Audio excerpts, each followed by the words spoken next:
साल 2025 जनवरी का महीना। हर तरफ महाकुंभ की चर्चा हो रही थी, जो 13 जनवरी से प्रयागराज यानी कि इलाहाबाद में प्रारंभ हुआ था। अनेकों श्रद्धालु कुंभ स्नान के लिए उत्साहित थे। ऐसी ही एक यात्रियों से भरी हुई बस कुंभ मेले के लिए निकल चुकी थी। श्रद्धालु बस में भजन गा रहे थे, गंगा जल की महिमा सुना रहे थे, तो कोई महाकुंभ के पुण्य के लाभ के बारे में चर्चा कर रहा था। बस में बैठे श्रद्धालुओं में ही एक वृद्ध साधु महाराज बैठे हुए थे। उनका सिर जटाजूट से ढका हुआ था, शरीर पर भस्म लगी हुई और गले में रुद्राक्ष की माला थी। उनके चेहरे पर दिव्य तेज था। श्रद्धालुओं के मन में एक प्रश्न था जिसका उत्तर सभी जानना चाहते। साधु बाबा बहुत ही ज्ञानी प्रतीत हो रहे थे, इसलिए श्रद्धालु साधु बाबा से ही इस विषय में बात करने लगे। साधु बाबा, हमें सौभाग्य मिला है कि 144 साल बाद लगने वाले महाकुंभ मेले को देखने के लिए हम सभी यात्री जा रहे हैं।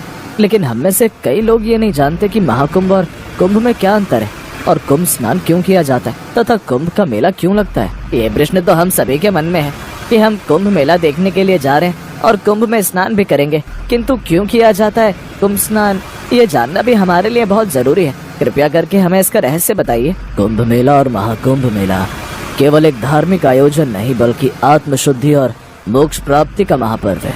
इसका रहस्य हजारों वर्षों पुराना है। कुंभ मेला बहुत बड़े स्तर पर लगता है। कुंभ मेले की पवित्रता का कारण स्वयं अमृत है। समुद्र मंथन के दौरान जो अमृत कलश निकला था, उसकी कुछ बूंदें 4 स्थानों पर गिरी थी: हरिद्वार, प्रयागराज, उज्जैन और नासिक। यही वो 4 स्थान है जहाँ कुंभ का आयोजन होता है। कुंभ मेले का आयोजन प्रत्येक 12 वर्षों में इन 4 स्थानों पर किया जाता है, लेकिन महाकुंभ 144 वर्षों में एक बार सिर्फ प्रयागराज में होता है। कुंभ मेले का नाम संस्कृत के शब्द कुंभ से पड़ा है, जिसका मतलब है घड़ा या बर्तन। अमृत का कुंभ यानी अमृत का घड़ा और मेला यानी किसी एक स्थान पर मिला, साथ चलना, सभा में या फिर विशेष रूप से सामुदायिक उत्सव में उपस्थित होना। अमृत कलश का मिलना कुंभ का मेला।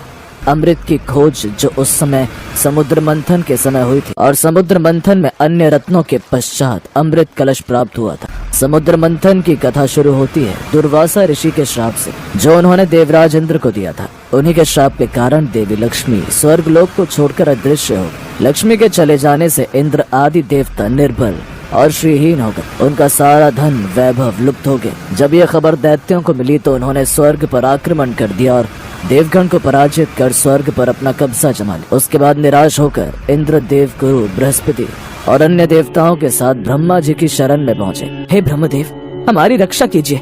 दैत्यों ने स्वर्गलोक पर अधिकार करके हमें स्वर्गलोक से बाहर कर दिया। देवी लक्ष्मी को पुनः प्रसन्न करने के लिए आप सभी देवता भगवान नारायण की कृपा दृष्टि प्राप्त करो, तो उनके आशीर्वाद से आपको खोया वैभव और स्वर्ग पुनः मिल जाएगा। इंद्र और अन्य देवताओं के आग्रह पर ब्रह्मा जी भी उनके साथ भगवान विष्णु की शरण में पहुँचे। हे प्रभु, आपके श्री चरणों में हमारा कोटि कोटि प्रणाम। भगवान, माता लक्ष्मी हमसे रूठ गई हैं और दैत्यों ने हमें पराजित कर स्वर्ग पर अधिकार कर लिया है। अब हम आपकी शरण में हैं, हमारी रक्षा कीजिए। हम सब जिस उद्देश्य से आपकी शरण में आए हैं, कृपया करके आप उसे पूरा कीजिए। देवराज इंद्र, घबराने से काम नहीं बनेगा। मेरी बात ध्यान पूर्वक सुने। दैत्यों पर इस समय काल की विशेष कृपा है, इसलिए जब तक तुम्हारे उत्कर्ष और दैत्यों के पतन का समय नहीं आता, तब तक तुम उनसे संधि कर लो, क्योंकि केवल यही तुम्हारे कल्याण का उपाय है। क्षीर सागर के गर्भ में अनेक दिव्य पदार्थों के साथ साथ अमृत भी छिपा है। उसे पीने वाले के सामने मृत्यु भी पराजित हो जाती है। इसके लिए तुम्हें समुद्र मंथन करना होगा। ये कार्य अत्यंत दुष्कर है, अतः इस कार्य में दैत्यों से सहायता लो। कूटनीति भी यही कहती है कि आवश्यकता पड़ने पर शत्रुओं को भी मित्र बना लेना चाहिए। तत्पश्चात अमृत पीकर अमर हो जा, तब दुष्ट दैत्य भी तुम्हारा अहित नहीं कर पाएंगे।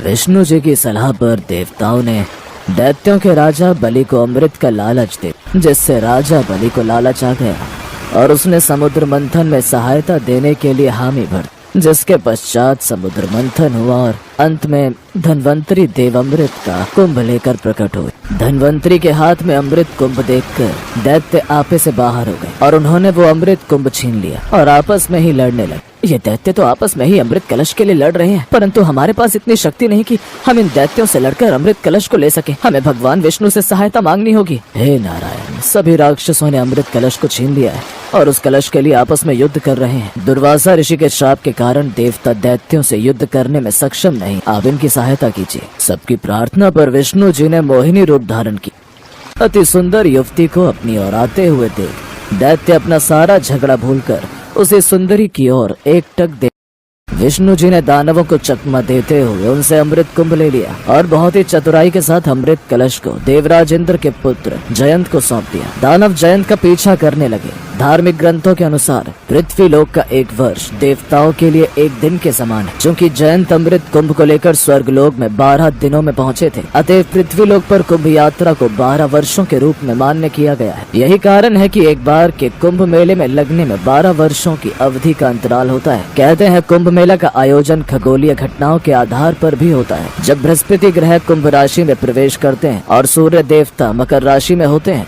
तब कुंभ मेला आयोजित होता है। बृहस्पति ग्रह को अपनी कक्षा में 12 साल का समय लगता है, इसीलिए कुंभ मेला हर 12 साल में एक बार आयोजित होता है। हिंदू ज्योतिष शास्त्र में 12 राशियां होती हैं और जब बृहस्पति और सूर्य इन 2 राशियों में आते हैं तब ये मेला आयोजित किया जाता है। कारण कोई भी हो पर उद्देश्य एक ही है, कुंभ स्नान के महत्व को जानकर आस्था की डुबकी लगाना और सच्चे मन से प्रभु को याद करके अपने तन के साथ साथ अपने मन के सारे मैल को भी धो लेना। इसीलिए कुंभ स्नान का अत्यधिक महत्व है। इस साल प्रयागराज में महाकुंभ लगेगा।